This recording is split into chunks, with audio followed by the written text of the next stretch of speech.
This is part 2 of how a single notification on an unlocked iPad completely shattered my 5-year marriage and exposed the secret life my wife had been hiding right in front of me.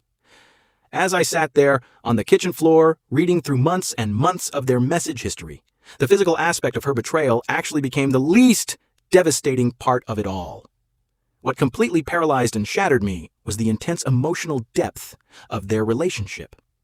I quickly realized that she had created a whole separate persona just for him. She talked to this man about things she hasn't mentioned to me in years. She shared her deepest anxieties with him, her secret career ambitions, her childhood memories, and even her favorite indie movies.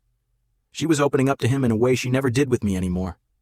It became painfully clear that she was sharing her actual soul, her truest self, with this absolute stranger, all while coming home to our house every single night and giving me nothing but the leftover, exhausted, routine version of herself.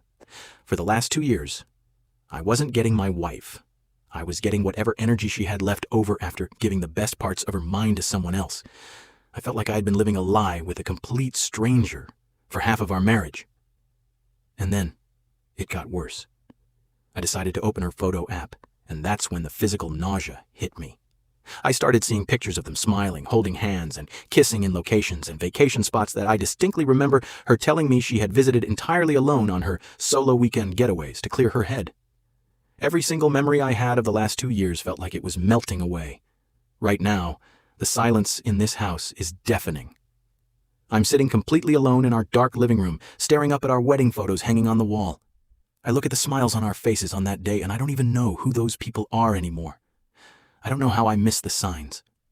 I don't know how I could have been so blind to the truth, and I feel like the entire last decade of my life has been an absolute lie. I am a complete mess, and my hands won't stop shaking. But the clock is ticking. I just heard the headlights flash against the living room window, and I can hear her car pulling into the driveway right now. She's finally back from her trip, and she has no idea that I know everything. Everything inside of me wants to scream and confront her the exact second she steps through the front door. But another part of me says to stay completely quiet, pretend everything is fine, and wait until Monday morning so I can hand everything over to a divorce lawyer and document every single piece of evidence first. If you were sitting in this dark room with me right now, what would you do? Drop your advice in the comments because she's unlocking the door.